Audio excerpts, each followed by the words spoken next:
भाषा अनुवाद के इस नए सत्र में मित्रों आपका स्वागत है।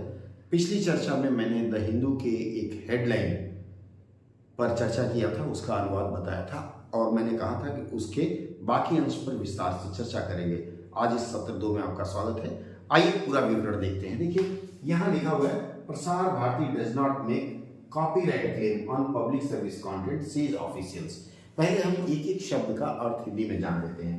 देखिए सेज का मतलब बताया, चूंकि से का मतलब कहना भी होता है लेकिन यहाँ बताना होता है। कहना में कोई एक और व्यक्ति ऑब्जेक्ट भी शामिल रहेगा, कर्म शामिल होगा, लेकिन यहाँ ऐसे किसी से कहा होगा उन्होंने, तो ऑफिशियल को हम लोग अधिकारी लिखते हैं। अब यहाँ एक चीज देखिए, ध्यान देने वाली बात है, यह बहुवचन है, एस यहाँ लगा हुआ है, बहुवचन है। अधिकारी एक वचन है, तो बहुवचन है तो इसको अधिकारियों लिखना होगा। जब हम अधिकारियों लिखने जाएंगे तो र में बड़ी की मात्रा है, यह र में छोटी की मात्रा हो जाएगी और यूं इस तरह से होगा। यह जो वर्तनी में परिवर्तन हुआ है उसके लिए हिंदी व्याकरण का नियम कहता है कि यदि किसी शब्द का अंतिम वर्ण, उस पर जो भी मात्रा है, जो भी वर्तनी है, अगर छोटी है तो उसमें कोई दिक्कत नहीं, अगर बड़ी है, जैसे इसमें र में बड़ी की मात्रा है या र में बड़ाऊ की मात्रा अगर है और उसके बाद य का प्रयोग अगर होता है तो इसके पहले वाली ये जो वर्ण है इसकी वर्तनी या मात्रा कह लीजिए छोटी हो जाएगी। तो यहाँ अधिकारियों हमें इस तरह से लिखना होगा। ध्यान रखिएगा इस बात का, नहीं तो आपकी भूल हो जाएंगे, 1 नंबर कट जाएंगे। इसके बाद पब्लिक सर्विस कंटेंट, पब्लिक का मतलब जनता होती है, तो जनता को इस तरह से नहीं लिख करके लोग लिखते हैं, पब्लिक को, सर्विस को सेवा। इसी तरह से इसी आधार पे आप देखेंगे कि यूपीएससी है, यूनियन पब्लिक सर्विस कमीशन, इसको जब हम हिंदी में लिखते हैं पब्लिक सर्विस तो इसको लिखते हैं लोक सेवा, कमीशन को आयोग लिखते हैं और यू को, यूनियन को हम लिखते हैं संघ लोक सेवा आयोग। इसी तरह से पब्लिक सर्विस को हम लिखेंगे लोक सेवा और कंटेंट का मतलब होता है सामग्री। यह सामग्री जो है या तो सॉलिड रूप में भी हो सकती है या फिर ई माध्यम में, जैसे वीडियो वगैरह होते हैं वह सामग्री में ही आते हैं। इसके बाद आते हैं प्रसार भारती, यह नाम है, मैंने पिछली बार ही बताया था। नाम का मतलब यह होता है कि जो भी नाम होता है उसका हम केवल लिप्यंतरण करते हैं। क्योंकि यहाँ प्रसार भारती इन्होंने लिख ही दिया है, इन्होंने हिंदी से अंग्रेजी में अनुवाद उसका प्रस्तुत किया होगा लिप्यंतरण करने के। मान लीजिए यहाँ कोई जॉन लिखा है, किसी व्यक्ति का नाम, तो जॉन लिखा है तो हम इसको जॉन इस तरह से लिखेंगे, ठीक है। जैसे मान लीजिए कोई टाइगर लिखा है, टाइगर, बॉलीवुड में टाइगर श्रॉफ जी एक्टर हैं, तो टाइगर का हम इसका अनुवाद करते समय बाघ नहीं लिखेंगे, हम उनके नाम के साथ टाइगर ही लिखेंगे। इस बात का विशेष ध्यान रखिएगा क्योंकि इस तरह की छोटी छोटी भूल हमारे अनुवाद को निरर्थक बना देती है। आगे देखते हैं, डज नॉट का मतलब होता है नहीं, और यह वाक्य मैंने पिछले वीडियो में ही बताया था कि यह वाक्य प्रेजेंट इंडेफिनिट में है और प्रेजेंट इंडेफिनिट में जहां डू या डज का प्रयोग हो गया वहां हेल्पिंग वर्ब अर्थात इज, एम, आर का प्रयोग नहीं होता, वाज, वेयर का प्रयोग नहीं होता है और वर्ब में आईएनजी वगैरह नहीं लगता है। तो डज नॉट इस तरह से हो गया। ये मेक जो है इसका मतलब होता है बनाना, ठीक है, लेकिन चूंकि यहाँ दावा किया जा रहा है, क्लेम मतलब दावा होता है, दावा या फिर ये बहुवचन में इसको हम दावे लिखेंगे, ठीक है। Does not make copyright claims, दावे। अब दावा बनाना तो नहीं होगा, दावा हम हमेशा करते हैं, क्लेम करते हैं। क्लेम ये जो है, क्लेम का कई जगह शिकायत भी होता है, आप इसको लिख सकते हैं संदर्भ के अनुसार। यहां क्लेम दावा होगा, शिकायत नहीं होगा। इसके बाद मेक का मतलब करना हो जाएगा। तो अगर इस वाक्य को यहां तक लिखेंगे तो ये आता है, प्रसार भारती लोक सेवा सामग्री पर कोई भी दावा नहीं करती है। इसके बाद कौन सा दावा नहीं करती है? कॉपीराइट। कॉपीराइट को हम लोग उसी रूप में लिप्यंतरित कर लेते हैं क्योंकि भारत सरकार की जो राजभाषा आयोग थी या फिर भारत सरकार की जो शब्दावली आयोग थी, उन्होंने यह मनोनीत किया था, रिकमेंड किया था कि ऐसे शब्द जो प्रचलन से अन्य भाषाओं से आ गए हैं और चल रहे हैं उनको हम लिप्यंतरित कर लेते हैं या फिर ऐसे शब्द जिसके लिए समरूप हिंदी बनाना संभव नहीं है। जैसे मान लीजिए कंप्यूटर का, आप संगणक बहुत लोग पहले लिखते थे, लेकिन अब कंप्यूटर को कंप्यूटर ही लिखते हैं। इसी तरह से माउस को माउस ही लिखते हैं। लैपटॉप को लैपटॉप, गोद में रहने वाला ऊंचा चीज, ऐसा नहीं लिखेंगे, लैपटॉप ही लिखते हैं। तो इसका लिप्यंतरण आवश्यक होगा। Copyright says official. अब मैंने इसको बताया था कि अधिकारियों ने बताया कि लोक सेवा सामग्री पर प्रसार भारती किसी प्रकार के दावे नहीं करती है। अगली लाइन देखते हैं। अगली पंक्ति कहती है कि clarification comes following an allegation. Allegation का मतलब होता है आरोप। एलिगेशन का मतलब क्या है? आरोप। दैट का मतलब जो या कि। क्लैरिफिकेशन, क्लैरिफिकेशन का मतलब होता है स्पष्टीकरण। स्पष्टीकरण मतलब उन्होंने यह स्पष्ट किया, क्लैरिफाई किया कि भाई हम कोई दावे प्रस्तुत नहीं करते हैं। कम्स का मतलब हो गया आया या आए। यहां भी देखिए कम्स का मतलब ये पास्ट इंडेफिनिट मूलतः है, लेकिन अनुवाद में ऐसा होता है कि पास्ट इंडेफिनिट मतलब पीछे की बात को भी हम लोग प्रेजेंट इंडेफिनिट रूप में लिख लेते हैं।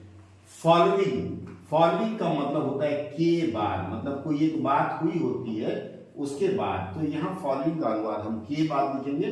That it had Sen, it had कौन सा टेंस में आता है? ये पास्ट परफेक्ट में आता है कि इसने, इट के लिए इसने, किसके लिए इसने का प्रयोग हो रहा है? ये प्रसार भारती के लिए हो रहा है। देखिए अब यहाँ ये जो प्रसार भारती है ये करता है, करता है और इसका संज्ञा रूप लिखा गया है। संज्ञा का मतलब हो गया नाउन रूप। लेकिन अगले वाक्य में, वाक्य संरचना ऐसी होती है, खूबी है इसकी, अगले वाक्य में दोबारा संज्ञा स्वरूप न प्रयोग करके इट मतलब इसका सर्वनाम स्वरूप प्रयोग किया गया है, प्रोनाउन।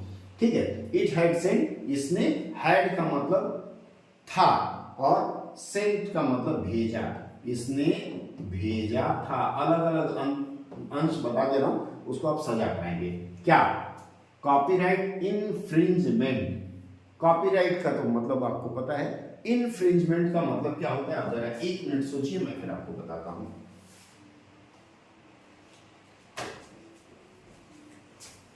जरूर पता चला होगा। इनफ्रिंजमेंट का मतलब होता है उल्लंघन।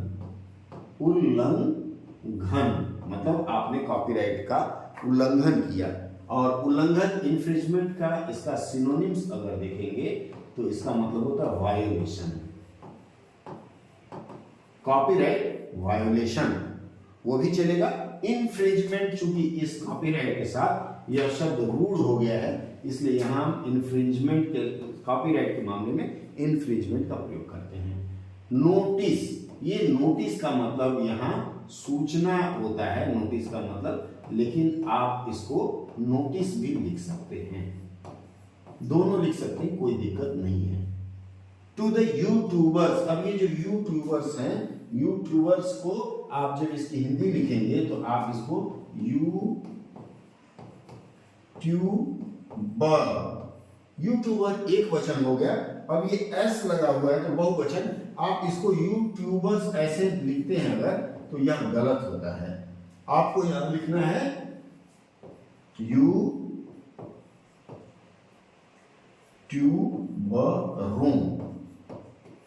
जैसे दर्शक लिखते हैं ना, दर्शक, दर्शकों, बहुवचन, तो यहां यूट्यूबरों होगा।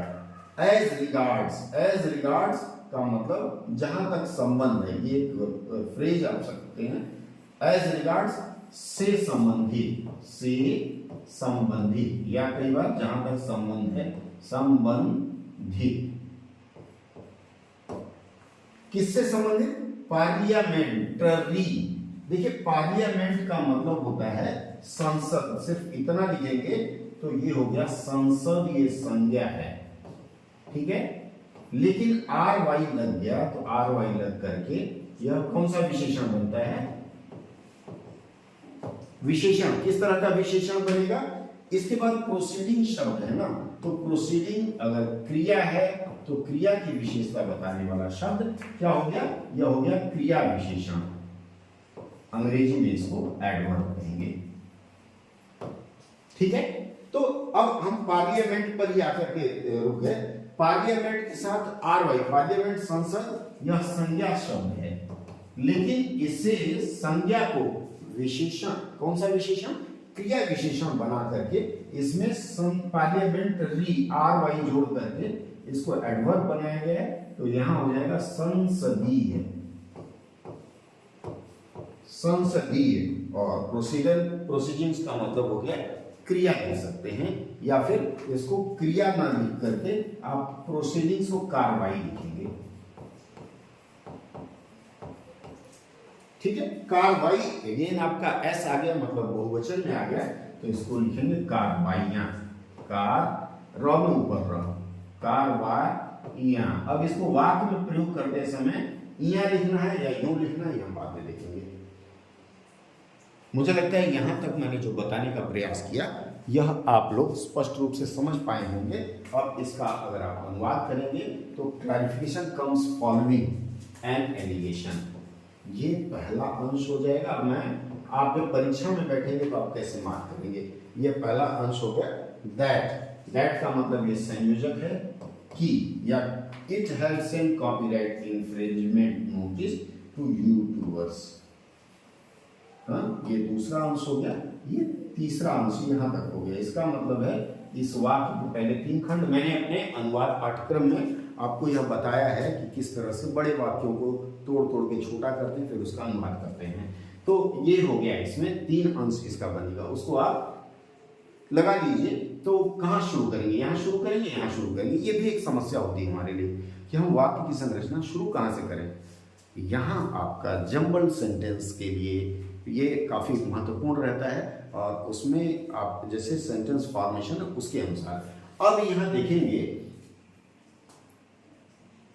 कि पहले हम क्या लिखेंगे, तो जैसे it had sent copyright, clarification comes following an allegation. अब यहाँ देखिए यह जो वाक्य है, clarification comes following an allegation that it has sent copyright infringement notice. तो देखिए इसका जब हम अनुवाद करेंगे तो इसमें हमें 90% भाव अनुवाद करने की आवश्यकता पड़ेगी।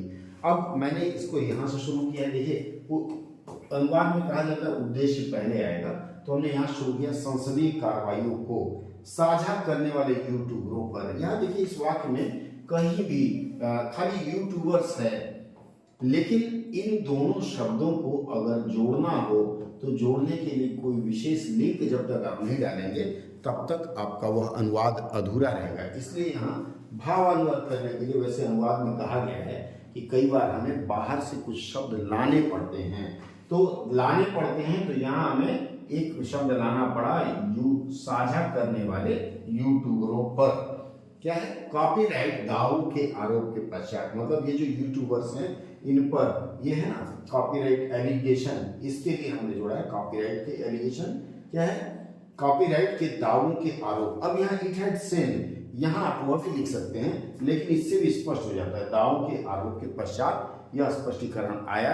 या फिर इसको दूसरी तरह से लिखना हो तो आप यह लिख सकते हैं कि इस आरोप के बाद कि इसने यूट्यूबरों को पार्लियामेंट्री संसदीय कार्रवाई साझा करने के आरोप से संबंधित कॉपीराइट दावा भेजने के आरोप के बाद यह स्पष्टीकरण आया। इस तरह से लिख करके इस वाक्य को आप समाप्त कर सकते हैं। इसको आप अपनी कॉपी में लिखिए, लिख करके करने का प्रयास करिए।